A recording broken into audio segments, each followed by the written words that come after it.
Good morning, everyone. Thank you for joining us for today's PlayWELL webinar. We are super excited for our conversation with our friends from Team Up Arizona, Drew Saenz, and we are looking forward to today. So before we get started, we just want to go over some general announcements for Wellness A to Z and a few thank yous. Let me advance my slide here. Okay, so for today's agenda, we're going to open up with a quick welcome and then we'll dive right into the presentation. Today we are focusing on beating the seat. I know many of us start off the year with our wellness goals at the forefront, then those trickle off as we go along. So today we're going to learn some tips on how we can continue to stay active throughout the year with some great tips from Drew. And we'll have some time at the end for your questions. So please put those in the chat box and we will make sure to get to those. We'd also like to thank our sponsors who make Wellness A to Z possible. So BBVA, Equality Health, Blue Cross Blue Shield of Arizona, Cigna, Delta Dental, and the Arizona Diamondbacks. A few things happening in Wellness A to Z. We welcome a few new employers, one of them being the American Cancer Society. We are so excited to have you on board as a part of Wellness A to Z. We also still have our Healthy Arizona Pledge, which we launched in the fall of 2020 in hopes of slowing the spread of COVID-19 here in our Arizona communities. So that is still available for you to sign. We'll talk a little bit more about that in a few minutes. We also launched our Spanish language WorkWell webinars to reach our community who is Spanish speaking, but also businesses who might have Spanish speaking staff. So we have launched those and we continue to have those. So if you know anyone who might be interested, please feel free to share that information with them. And we are continuing our PlayWELL webinars with Drew and continuing to just have conversations around how to stay active. So for our Healthy Arizona Pledge, we wanted to create something simple that our business community and our community at large can come together and say, I'll do my part to slow the spread of COVID-19. And the simple ways with this pledge, it's simply following local, state, and federal health safety guidelines like washing your hands, social distancing when possible, wearing a mask. It's really simple to take the pledge. It takes less than 2 minutes and it's available on all of our social media platforms. If you go to Facebook, it's the first link on our page. You can find the link in our bio on Instagram. We want to make it as easy as possible for you all to sign the pledge. So if you haven't signed it, please sign it today. It's a great way to say, I will do my part to keep our communities healthy and safe. And here are our Wellness A to Z employers. As I mentioned earlier, we have our platinum level employers, our gold level employers, and our silver level employers. If you are new today and are not a Wellness A to Z employer, we welcome you and we're so excited that you're with us. If you're interested in learning more about Wellness A to Z, please feel free to reach out to us. There's so many benefits to being a part of our community and great networking opportunities to meet other organizations who also prioritize wellness in their workplace. With that in mind, I would love to introduce our speaker today, who has been doing these PlayWELL webinars with us, Drew Saenz. So a little bit about Drew. Drew Saenz is passionate about helping others achieve a better state of health through education, action, and accountability. Drew often says, without those 3 elements, nothing changes. After embarking on his own health journey, he felt his personal experience could benefit other people in need of a coach who has been where they are. Drew, a former college athlete himself, already had collegiate football coaching experience as well as an exercise and wellness degree from Arizona State University. After graduating, Drew decided to utilize his avid speaking skills and extensive fitness and wellness knowledge to pursue his passion. He began by working with individuals of all ages to improve their health through lifestyle changes and nutrition programs. Although he loved the work, he saw an opportunity to help even more people in the corporate world. Drew became a certified specialist after being introduced to the National Corporate Fitness Institute. He now focuses on solely creating solutions to assist companies of all sizes in improving employee health with Team Up AZ. In addition to being the driving force behind Team Up, Drew enjoys life as a husband to his wife, Jenna, and father to his 2-year-old son and newborn. In his spare time, this Arizona native can be found spending quality time with his family, traveling, indulging in personal development literature, or catching local high school football games. So Drew, I'll go ahead and turn it over to you. Thank you for being with us today. Yeah, thank you, Melissa. Thanks for the wonderful introduction and opportunity to connect with our wonderful wellness A to Z employers today. So I'm always honored to be included in these initiatives, and I'm super excited to dive into the Beat the Seat content with you all today. This is something that it's not new, right? We've been hearing that sitting is the new smoking for, gosh, seems like 2 decades now. But what is new is the work environment we find ourselves in. We may be transitioning one way or the other from in the office to in the home.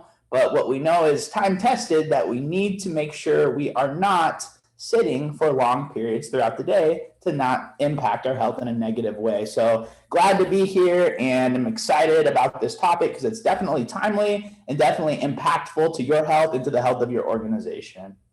So Melissa did a fabulous job of introducing me. So I just want to let you all know that health is something that I have to prioritize for myself on a daily basis, specifically self-care and movement. So as mentioned, I did transition from working in a gym setting to now an office and corporate setting, and that came with a lot less physical activity. So I know just as much as I coach my clients and the companies we work with, how important it is to prioritize health on a daily basis. And I'm right here with you in the fight, trying to make sure that I'm able to get my own physical activity in each and every day, so I can coach you all to do the same. So for example, I'm standing during this workshop. It just gives me that opportunity to, one, I feel like have a little bit better posture and speak better, but also sit less during the day. So I just want you to know I'm in this journey with you, and it's definitely something that we want to take baby steps on over time, but definitely overcome the seat.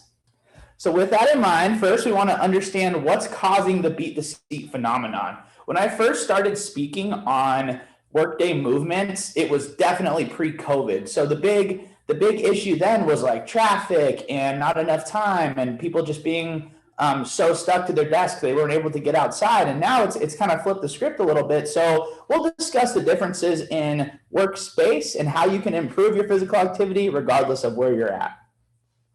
We're going to talk about some statistics associated with sitting. It's really alarming how much the average American sits on a daily basis. Then we'll talk about why your job isn't very neat. Neat is a concept that is really going to, I hope, open your eyes to new opportunities to improve your health, kind of outside of the traditional quote unquote exercise or gym setting. And then finally, I want to give you the tools to commit to staying consistent with daily physical activity long term. Now, with those points mentioned, is there anything else that you all would like to learn? I know we've got a chat function here. If you feel like there's something that I did not mention that you really are wanting to learn about in regards to Workday physical activity, feel free to put that in the chat. And I will bring that up as it comes up. So let's kind of look at a typical day here. This is really meant to serve somebody that really just kind of works a traditional 9-to-5 schedule, but it's all adaptable, right? Based upon your work environment and your workflow. So we all wake up in the morning, starting at the bottom of the graph, right? Typically, we're going to have some coffee, take a shower, get some breakfast in, and then there's an opportunity in that time where we can add in some physical activity. Beforehand, before COVID, a lot of us had that commute during that time between, wake up, get ready, and work. But now we've got a little bit of space, a little bit of opportunity. So we'll talk about how to use that. And then typically, we've got a 4-hour desk shift or work shift that could be driving a vehicle. It could be sitting at a desk. It could be walking around an office or a warehouse, right? And then we've got a lunch break in there. And then again, we're back to that 4 hours of work, which could be sedentary, or it could be like repetitive work, which can be just as impactful on your health as a sedentary lifestyle. So we're going to talk about that repetitive work too. And then we've got an opportunity after work to add in some physical activity. And then in the afternoon, we could do our 3 hours of TV or use that opportunity to get some movement in. So let's kind of bring some context around those statistics. And what we really found, this is through the Statistics of Labor Bureau from America, and the biggest finding was that the average American sits 13 hours per day. So if we think about waking hours, that's pretty much all of them. If we're sleeping between 6 and 8 hours a night, we're only awake for 16 hours per day, giving us the majority of our time sitting. That's no good, right?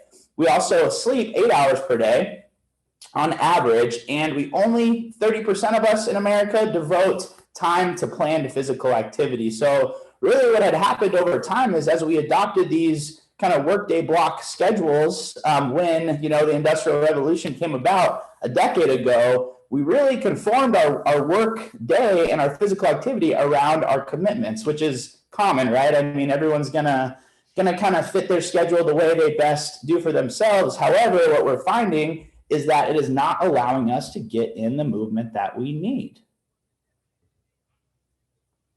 So what are these numbers telling us? It's not just sitting. Sitting is not necessarily the issue, but it's adopting a sedentary lifestyle. Research shows that when you sit, your body does not produce the hormones and produce the feel-good hormones that make you want to do physical activity. So the longer you sit, the less you want to move, which can cause a lot of issues to our health. One being posture. When we think about posture, we think about just good body alignment, right? Well, what happens when we're sitting for prolonged periods of time is we get put in poor posture for prolonged periods of time, which can absolutely impact our soft tissue and impact the way our joints work, right? Another issue we have here is decreased blood flow. So when we adopt these sedentary lifestyles like the average American does, blood flow to our joints, to our lungs, to all of our muscles and organs is not going to be as effective as it would be in an individual who is physically active. And then not only that, we have poor posture, decreased blood flow, and we have decreased metabolism. So metabolism is a big fancy word that really just talks about how many calories your body needs each day. And when you have a sedentary lifestyle like the average American does, your metabolism is going to slow down. So what that means is you're going to have less lean muscle because you're not doing physical activity, and your body is going to need less calories to operate on a daily basis. So if we sit more, we're not going to feel like we want to do physical activity. We're going to be put in poor posture positions, decreased blood flow to important parts of our body, and decreased metabolism. So right there are all really, really good reasons for us to want to prioritize more workday physical activity. The first thing we're going to do, okay, to beat the seat and improve our physical activity is learn to sit better. We all know it's inevitable that at some point during the day in the car, at the desk, we have to sit. So let's first check our 5 points and learn how to sit better. Pretty simple here, definitely not rocket science. We have our 5 checkpoints going from the ears over the shoulders, shoulders slightly over the hips. So if you notice the picture on the left where the shoulders are behind the hips, that creates a big rounding in the upper back, which can cause a lot of pain for folks. So just keeping the ear, shoulders, and hips in line is a very simple way to help you get over that posture obstacle that a lot of folks that have to sit for work are facing. Okay, then we look down at our knee angle here on the left side. We have a really tight angle at the knee joint, could be causing some pain and restriction for the individual. Whereas on the right side, we got a little bit more space in the joint. We see that the knee and the hip are at a good straight line, and then that ankle is right underneath the knee. So you can do a simple check right now, just sitting in your chair as you are, or this is a good reference point to keep in front of you, either like, small background screensaver on your desktop or just a picture nearby in your office, just to give yourself that good reminder to maintain your 5 checkpoints. And this will absolutely be provided as a follow-up resource. So if you do want to kind of use this to remind yourself, it's a great tool. And there's things coming out on the market too to help remind us to get in shape like this. For example, they've got different types of devices that can go behind your shoulder blades to remind them to stay engaged. There's different types of tools that you can put on your low back. Like if you notice the chair on the right side here is a little bit different than the chair on the left. So just being mindful and being aware of your current desk setup, and think about low-hanging fruit ways that you can improve it. So our first low-hanging fruit way for you to improve your daily physical activity is going to be fixing the way you sit in your chair. That way we're not negatively impacted by the amount of time we do need to sit. So just maintaining that good awareness and getting that angle going from the ears to the shoulders to the hips, and being mindful of your hand position too. So if you notice on the left here, that individual has his wrists above the elbows. That causes a lot of pain So we want to make sure that the wrists are below the elbows just to maintain that neutral wrist position. Okay, now the second thing we're going to do to improve our workday physical activity is talk about this NEAT concept. So let's do a little bit of a visualization exercise for you personally. Let's think back to when you're in the best shape of your life. For some of you, it might be right now. For some of you, maybe it was college, maybe it was high school, maybe it was before you had kids. You know, after we think about when that time was that you're in the best shape of your life, I would love for you to think about what your daily activity looked like, okay? So I'll give you some context. For me, in college, I went to ASU. I attended their downtown campus, and I lived in Tempe. Well, I didn't have money to pay for parking, okay? Parking was expensive, and I had to take the bus. So what I did was I rode my bike to the bus station, took the bus downtown, rode my bike to class, and then same thing on the way back, right? Well, that was almost like a lifestyle thing that I had to adapt to, right? I couldn't afford parking, so I had to ride my bike. Well, that got me in phenomenal shape because not only was I doing my workouts, I was getting in all this extra movement during my day. So if you think back to that time when you're in the best shape of your life, I guarantee you there was some lifestyle stuff going on that wasn't allowing that, right? Or that was allowing that. It wasn't that you were just super committed to your health. It was probably that you played a sport, you were part of a club, you had friends that were active, you had time to hike, right? There's just different things going on in your life that allow you to be more physically active. So I think in today's day and age, we can be really hard on ourselves and just think like, gosh, you know, if I could just fit into my high school pant size, or if I could just weigh my college weight again. Well, things aren't the same as high school and as college. They're not the same for you physiologically with your body, and they're not the same for you lifestyle wise. So if we can just be a little bit easier on ourselves and think about, you know, how can I make the most of my current situation? How can I best use the day and the resources that I have now to improve my health?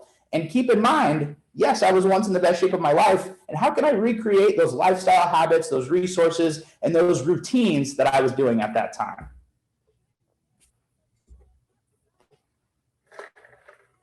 A little bit more on the NEAT concept. So it stands for non-exercise activity thermogenesis. And all thermogenesis really means is calorie burn. So this is the calories that are being burned by your body or by your metabolism independent of exercise. So yes, some of the activities could be a quote unquote exercise like walking, but that's just something you're doing on the daily, not necessarily planned exercise. So for someone that let's say they play golf twice a week, but they also lift weights 5 days a week, the weightlifting is not included in their quote unquote NEAT exercise, but their golfing is, right? Because it's a little bit different than your in the gym session, and it definitely adds to that overall calorie burn.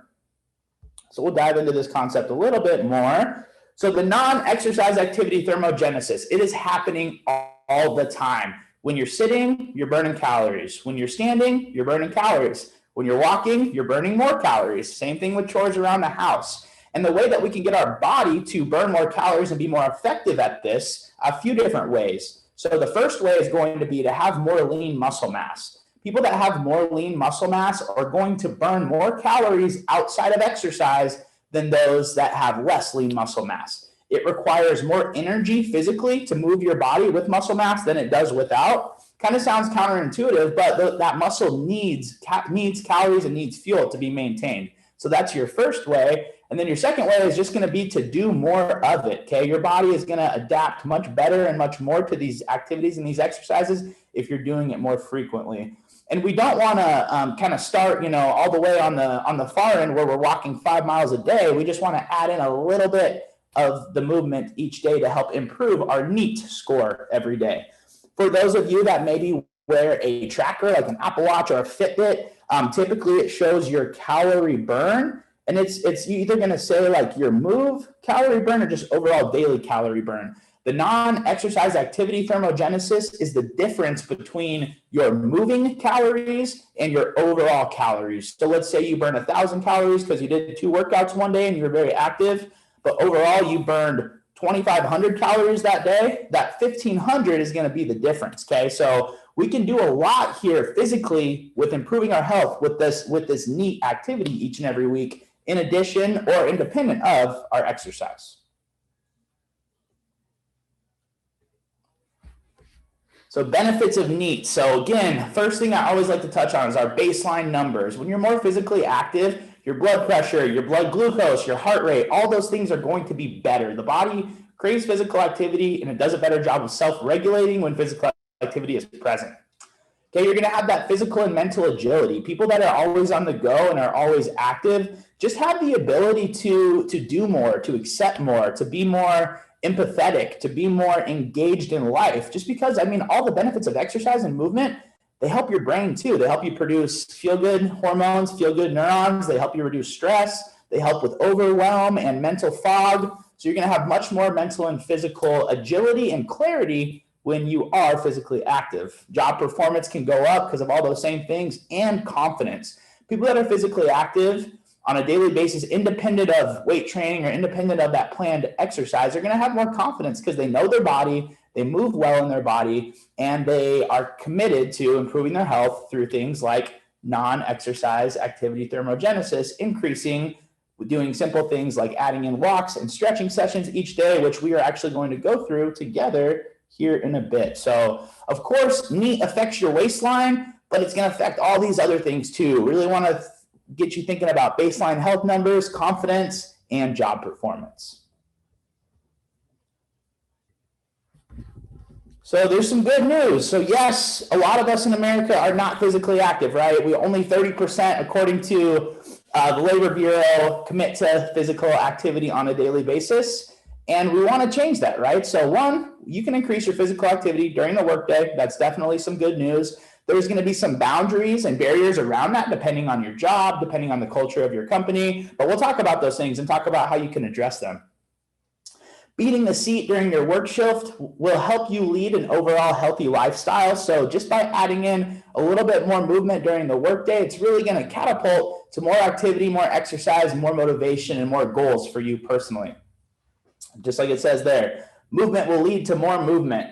And we're going to take our simple action steps. So again, if you feel like you're kind of in that more sedentary lifestyle boat right now, that's okay. What we talk about today is going to be a great way for you to improve that. And if you do feel like you're already active, we'll take these tips and tools and resources you get today and just help you fine tune your routine with them. So for example, if you're already doing your exercise in the gym, but you're not walking throughout the workday, there's a good improvement. Or if you're not prioritizing time around walking meetings, et cetera, those are good ways for you to improve if you already are physically active. So first thing you can do, in addition to adding in our fixing how we sit, we can establish healthy guidelines with our team at work, okay? So a lot of times, like here in my office, I have a co-working space where we're all distanced and it's a good setup. But how often do I notice people are just stuck in their cubicle and stuck in their desk, right? So if we can have healthy guidelines with our team and communicate when we need to get more physically active or when we need to take a walking meeting versus sitting meeting, it's going to help a lot. But we need to make sure that everyone's on board and everyone's on the same page, right? Next thing we want to do is ensure workday physical activity doesn't negatively affect job performance. I've worked with some folks where they try to do a little bit too much, right? They try to do like a strenuous workout at their lunch hour and they just started exercise. So they're real fatigued at the end of their workday. So just really think about that too as you're implementing. And this really applies for repetitive movement and labor folks too. So if you are physically active throughout the workday due to your job duty, definitely want you to think about how your body's adapting to that and what your body still needs. So maybe it's repetitive work and you're pretty used to it and you don't feel like you have much to change. Well, maybe adding in the strength training will tax your body. Or on the other end, if you are feeling fatigued from your repetitive work, adding in the stretch routine that we're going to talk about will absolutely help too. And let's go just briefly over how much physical activity you need based upon sitting. So one way to think about it is if you can walk 2 minutes of brisk walking for every 30 minutes of sedentary activity at work, you'll be in a great place. So let's say you're sitting at your desk for 6 hours during the day, just divide that, 60 minutes. Going to divide that by 2, and then you have about 120 minutes of brisk physical activity you want to implement during the day, okay? that might sound like a lot, but if you take standing, if you take walks with the dog and your workout into consideration, it's going to be pretty simple to hit that minute goal each and every day. So yeah, again, just going with our 2 minutes of brisk walking for every 30 minutes of sitting. And also we want to keep in mind too, stretching is a great way to do the same. So we'll get into that a little bit more, but how can this be done implementing your more workday physical activity in regards to your team and our healthy communication? Is the first thing you can do is getting away from your desk and getting in that intentional movement. So this can be something communicated, a walking meeting with staff, etc. So we definitely want to add that in. But another thing that we're really seeing success with people we're working with is light exercises, either at your desk or within your home during the workday. There's been a lot of research done on this lately in regards to walking versus stretching. And what they're finding is the benefits of stretching are kind of superseding walking a little bit in regards to stress reduction. So the research shows that stretching for the same amount of period of time as walking helps reduce blood pressure just as much, if not a little bit more, than walking outdoors. So old research kind of showed us, hey, we really want to walk to reduce cortisol and all this good stuff, but we are going to implement some stretching now because, one, we want to make sure we can stay socially distanced, so sometimes we can't always get outside and walk. But two, we also want to make sure that we're able to maintain our work commitment. So sometimes, getting out and walking isn't always possible, but doing movements within your workspace is. So we're going to go ahead and unshare the screen here and go over those light exercises you can do within your workspace to help improve workday physical activity. And yes, these will absolutely be sent out to you all. So let me show you what I've got. I've got a workday movement flow that we're going to go over today. Some of these exercises are standing. Some of them are going to be on the floor. Right now is a great time to get yourself set up. So if you are going to do these with us, I've got a mat set up here on the floor that I'm going to use. You can use carpet. You can use open space, whatever you have that's available. Just want to make sure you have some space. Okay, and we're going to go from standing to floor exercises, both optional, but definitely want to give you the tools to get this workday movement in. Because again, we want to make sure everything we do, we can maintain that social distance and also have the tools right at our fingertips. So without further ado, let's go ahead and get in our open space and go over our workday movement flow. This applies to anyone that's either sedentary at a desk or does that repetitive job where we want to make sure we're undoing the physical impacts of our labor, okay? So first exercise, I'm going to say them by name on the sheet. So when you get this reference sheet, you're able to repeat the movement, okay? So first one is a hip hinge to overhead reach. I'd like you to start feet hip width apart. We're going to push our hips back, hinge at the waist, reaching down. You want to feel that nice hamstring stretch, and then up overhead. So as I mentioned, we're working through 10 reps here, okay? As I mentioned, the research showing that walking and stretching are very similar. What's happening with stretching is that blood flow, movement, the increased oxygen, and heart rate are all similar to walking, but you're also getting full range of motion at the muscle and joint, which walking doesn't do for you. So it's not to replace walking, but it's definitely a phenomenal supplement that I don't think a lot of people are doing that they can absolutely benefit from. So we won't do a full 30-minute stretch session today, but we'll get pretty close. So give yourself some space to do these, and we'll work through them together. Good. So that's our first one, hip hinge, overhead reach. Then we're just doing torso turns. So I want you to start feet a little bit wider, and we're just going to go side to side. And notice my hips kind of move with me, going side to side here. And these are just our regular torso turns. If you sit a lot, these muscles in your rib cage tend to get very tight, so this is a great one. And then from here, we're going to hinge at the hips and do our golf swing. So we're big and big from the front, big and big. And make sure you got some space around you.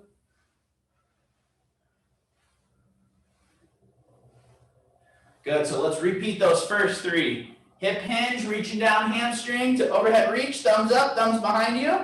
We're going to repeat for 10.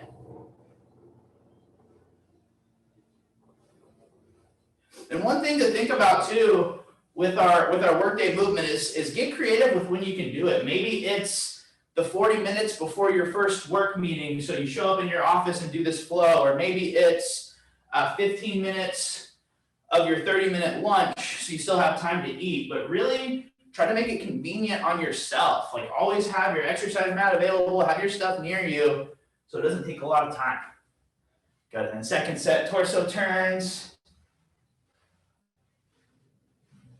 And I loved reading that study on the stretching versus walking, because a lot of people walk with blood pressure issues, or they need to kind of reduce stress, but they're limiting themselves without doing this soft tissue movement stuff. So if we can supplement that walking, golf swings next, with our soft tissue movement, we really will see improvements muscularly too, whereas walking is more for our cardio. Good, and we're gonna go through 3 rounds today. I always wanna just make sure you get that opportunity to master the movement, and we're up and back. Let's say you wanted to do this seated. All you're doing is the overhead reach, okay?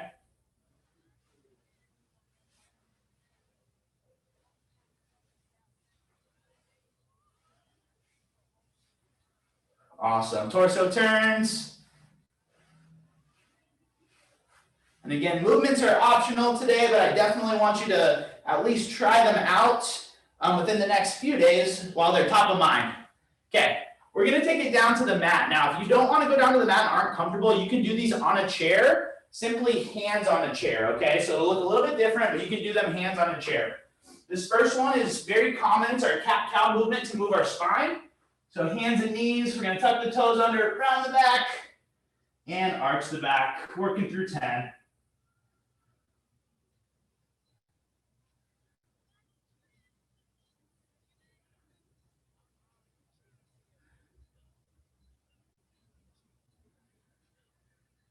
Awesome. Then we have our bird dog. Okay, we're going to do 5 each side. Opposite arm, opposite leg. You're going to kick back left leg, reach forward right arm, come back. Okay, 5 each way. And on the chair, let's just go with the arm. Okay, if you're standing with the chair, we're just reaching up high with that arm. And we'll go same thing other side. And again, if you're on the chair, just the arm. Really pressing back through the heel here.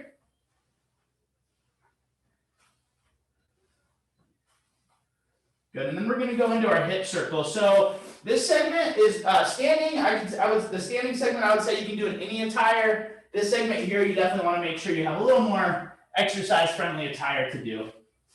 So hip circles, we're up and back, and bring it back around, 5 each side. So think knee up, hip open, and retrace your steps.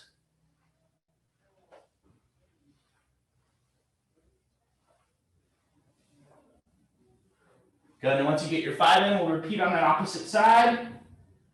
And if you're standing, so keep those going. If you are standing using the chair, hip circles are just going to be up, open, and back around with the hand on the chair for support.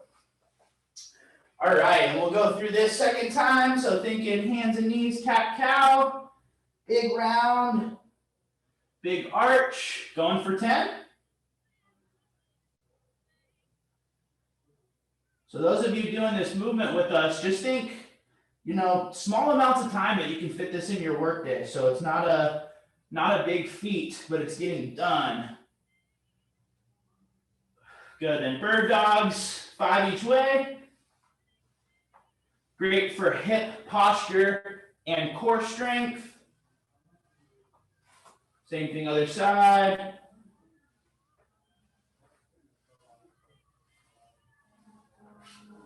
Good, and hip circles, so going up and around and back.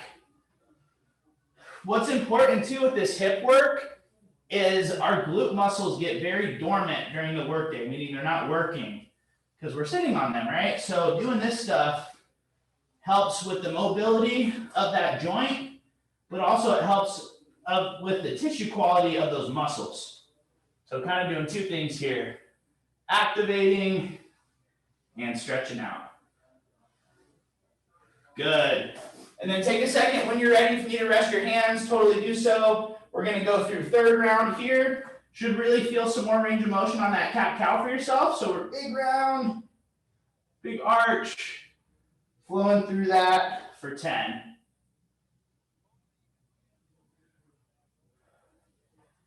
And if you're not feeling a lot of motion here, that's okay. This is a difficult movement to learn. So just give yourself some grace of just trying to feel your body. Good, and then we'll go bird dog, 5 each way. The next segment is much more relaxing, so bear with me here, okay? Good, and 5 on that other side.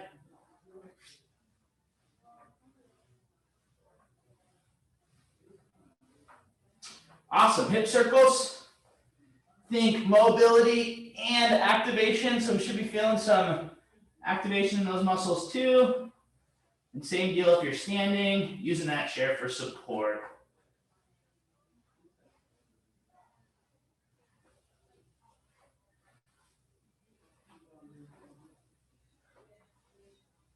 Good, so getting those in, grab some water if you need it. Going on down our segment here, so again, we're going from our standing to the hands and knees. The last segment here is gonna be on your back. You can also do something similar in a chair, so if you have a chair handy, feel free, but let's make our way to our back.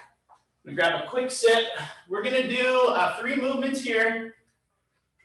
Again, a little more relaxing, so just making sure you've got some space on the floor to do this.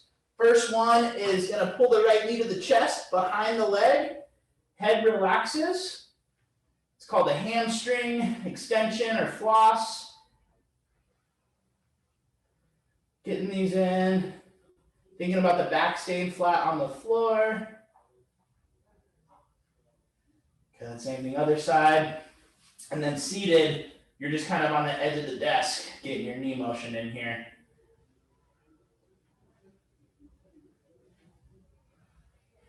Good, and then we have my favorite stretch, which is called an open book. Okay, we're gonna take our knees to the side. We're gonna take both hands forward.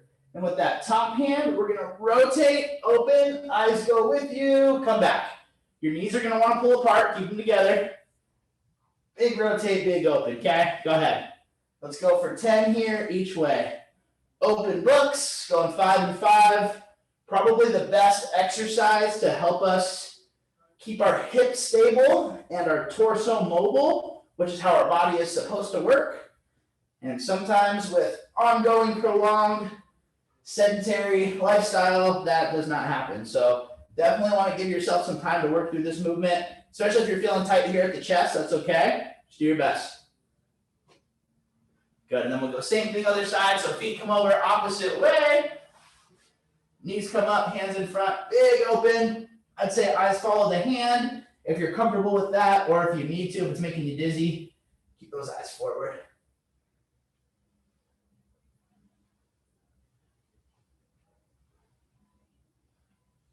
Good, and after your 10, we'll find ourselves on our back. Let's go left leg straight, pulling that right knee to your chest.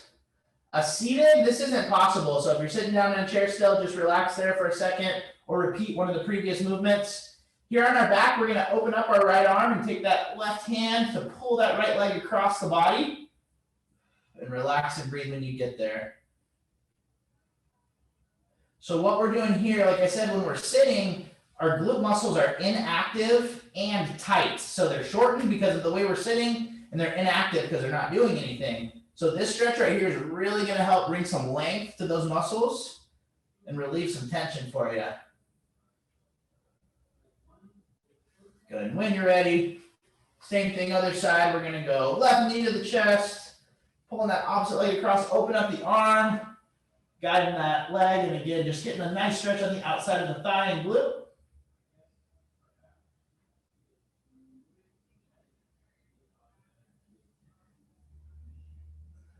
Good, and we'll just get our second round through on these where we're gonna grab back of the knee and extend. And you should feel a little bit more range of motion here. If you're having trouble getting that knee straight, try to let off the tension a little bit. So instead of having the knee up high, it's a little bit further out. Working through our 10 and 10.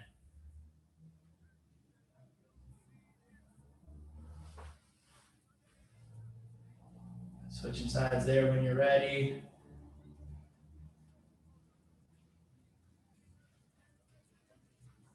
Good, and then exploring this open book movement. Again, everyone, you're gonna feel different as you're doing this, and it'll get easier. One key thing is to make sure those knees are at 90 degrees here. So a lot of times our feet wanna hang out back. Make sure you bring them in front, take that top arm, and open. So with this Workday movement flow, we're literally hitting the entire body, all of the problem areas that could possibly be negatively impacted by sitting down for prolonged periods of time. And due to new research, our stretching is just as beneficial as a walk. So kind of take that into consideration when planning your weekly movement sessions. Same thing, other side, 10 and 10, big turn.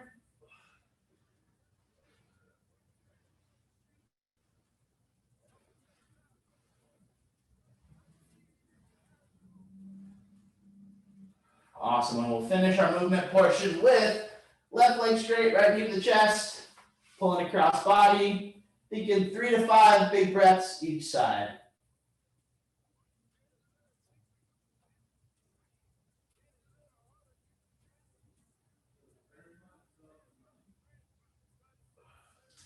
Good, coming back, switching sides.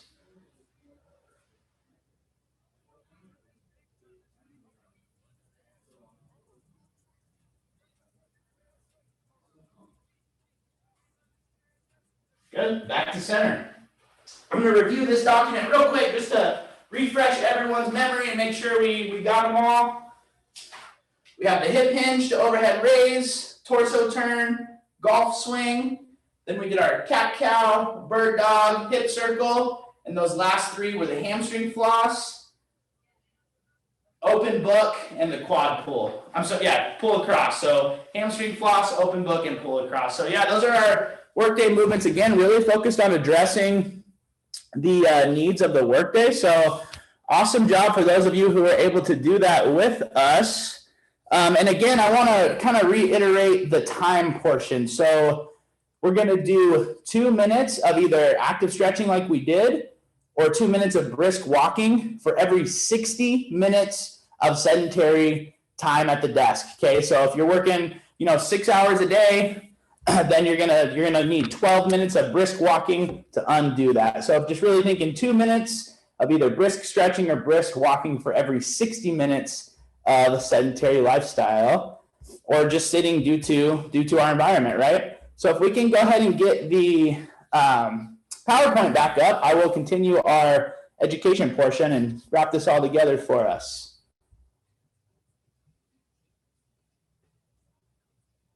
All right, so we know, good, great job everyone going through that movement. We know we can do that. We know we need to get our movement in. Another alternative option to help beat the seat is an alternative desk, right? These are becoming vastly popular through current times, but I really want to just dive into the different options and talk about the benefits, okay?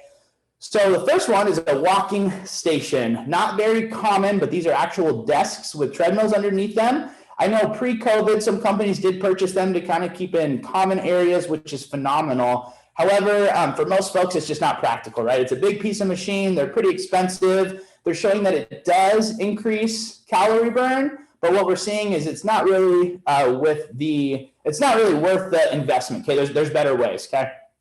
Our second option, much more affordable, is just a standing workstation. It can absolutely increase calorie burn, and it can do so as much to 54 calories per day just by standing. So that's a good alternative. I know that people that have standing desks that do well typically go half the day standing, half the day sitting. But again, we really want to kind of find what our best environment is with the tasks that we need to complete. So that's awesome. I saw Melissa says they have one they could share. That is so cool. It's definitely a good way to beat the seat. Third option, I think the third option is the best option, especially for folks who have chronic disease. So some people, they cannot exercise because they have knee pain, chronic back pain. Maybe they're diabetic and they're unable to due to medication they're on, or whatever that is. The pedal desk station is a really good alternative because it gets blood flow going. It is extremely low impact, and it does not necessarily impact your ability to do your work. So pedal desk station is really cool. We have some folks recently purchased those on Amazon, so you can just find them anywhere. They're all decent quality, but just kind of a cool and low cost way to beat the seat.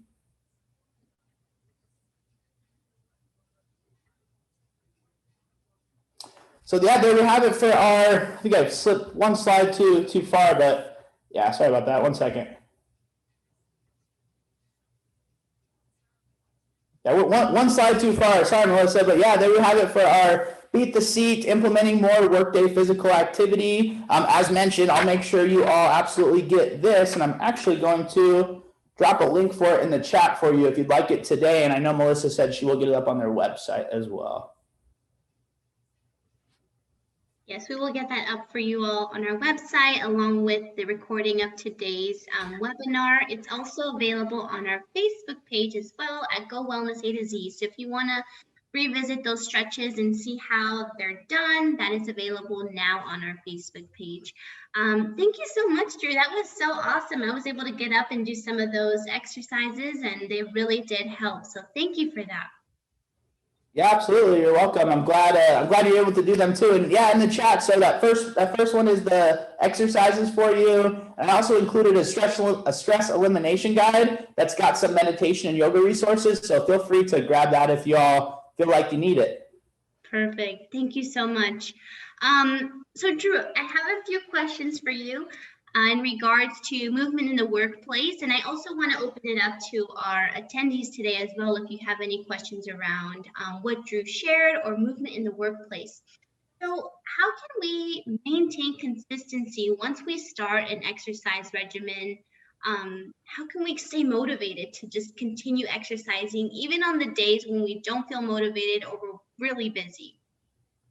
Yeah, so some things that I found work well is personal incentives. So one example of that is like, hey, I don't skip my planned workout this week. On Friday, I'm going to incentivize myself with either lunch out, Starbucks, or something you wouldn't normally do. So we really see folks do well with personal incentives, and maybe it's buying some new headphones after 2 weeks of consistent workouts, or maybe it's investing in some type of home gym equipment once you're consistent. So I really see people do well when those incentives come after the action. I see people not do well when they purchase those incentives for themselves before they're consistent with that routine. So it's like, hey, I'm going to spend $200 on some home gym equipment. Probably won't stay consistent with it. But on the flip side, if you do 2 weeks of stretches at home, it's going to be worthwhile to make your investment, and you'll have something to look forward to the next time you go back to exercise.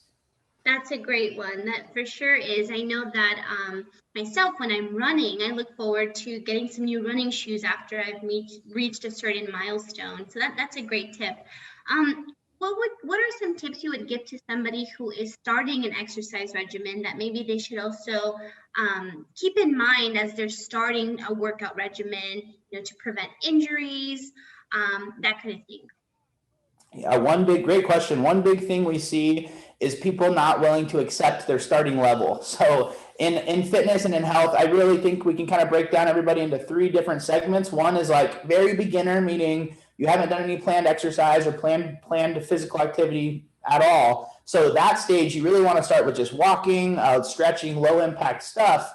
And the intermediate stage is where people have done some training, et cetera, in the past, but they haven't done it currently.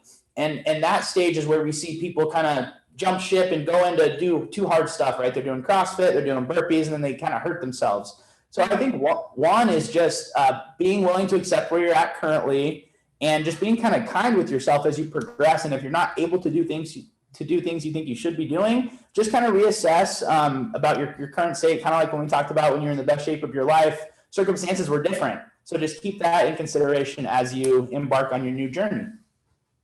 I love that. And then kind of along the same lines of, accepting where you are on your journey as you get started, how can we adapt a mindset to make exercise a part of our lifestyle instead of something that we do occasionally or only in the new year? What are some things that we can do to change that mindset and start incorporating exercise into our everyday lives? Yeah, great question. Mindset is the number one thing that's either going to get people going or keep them stuck. So I read a great article probably in 2010, kind of when I first started my fitness journey. And it was about treating movement, exercise, even nutrition as an investment, just like we would investing in a bank account, right? And I think people that start a job are pretty familiar with an IRA, or they're used to doing that retirement. Well, you're putting money in there so you can get more out later. same concept holds true to us physically, is we're going to put a little bit of time and investment into ourselves through the workout, through the walk, through the stretch, through the meal prep, whatever that is. And we're going to be able to get more out of ourselves later. So a lot of people in leadership positions think of themselves as too busy, right? Well, I would like to say, maybe you are too busy, but how much more could those commitments be getting from you if you gave more to yourself? So really just reframing the thinking behind this is something you have to do to this is something that you get to do that makes you better. And when we can tie that to professional performance too, it absolutely helps. I love that. Well, thank you so much. Those were some of the questions that we had on our end. Let me see. We had, I think, just someone say thank you for today's webinar. Thank you all for joining us. One last question I had.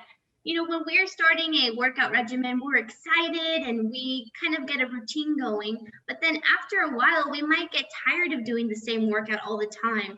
What are some ways that we can find new ways to work out or continue to make our exercise regimen exciting? Yeah, great question, Melissa. So this is something that I've been exploring personally too. And what I'm finding that's working for me and for others is kind of segmenting your training schedule with different parts of the year. So an example of that is like, okay, right now it's February, it's kind of cold, maybe January, February, and into the first weeks of March, you do indoor strength training because it's cold and you're going to work on your strength and your posture. Well, then once you can get outside and it's a little bit nicer, then maybe you're working on your endurance for 6 weeks and you're running 3 or 4 times a week instead of doing that weight training. So just developing the skill sets to do like kind of all things as far as cardio, strength, and recovery goes, and breaking it up into parts of the year that best fit you. Like you don't want to run outside in July, so let's kind of reframe that. But so 2 things. The first thing is giving yourself different things to focus on, such as flexibility, strength, and cardio throughout different times of the year. And once you feel competent in those skill sets, just having those tools to go to. So if you don't feel like running today, great, we're going to stretch because we're sore. Or if we don't feel like stretching because we don't feel tight, then we're going to go lift weights, right? So just giving yourself the ways to break that up for your personal focus, but also learning new things so you have a bigger toolbox when you do get bored of your current routine. That's so great. Thank you, Drew, because we do need that variety on days when we know we need to exercise, but we might not feel like running, or we need to stretch, but we don't feel like stretching. So it's good to have those options and also keeping in mind the seasons as well. So that's great. Is there anything else you would like to add around this topic of movement in the workplace? Any final tips you would want everyone to take away today?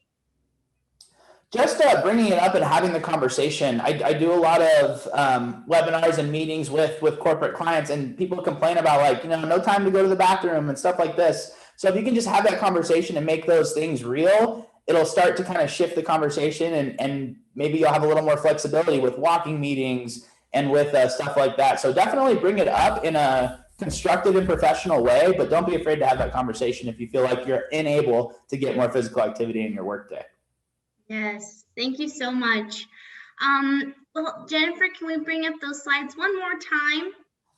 Just have a few last announcements to share with you all regarding Wellness A to Z. So we have our next WorkWell webinar coming March 3rd. That is going to be around COVID-19 vaccines in the workplace. So we hope you can join us for that. Our next Spanish WorkWell webinar will be April 15th, and we're going to be talking about managing our team during COVID-19 and how we have had to adapt during this time. And then our next PlayWELL workshop is tentative, so we'll reconnect with our team and Drew and see where we're at with that. But thank you all so much. Drew, thank you so much. It's always so fun to have these webinars with you, and we always get up and moving and just learn new ways to stay active. So we really appreciate you, and we hope that you enjoy it as well. Absolutely, Melissa. Thanks for having me. Thank you. Have a great day, everyone.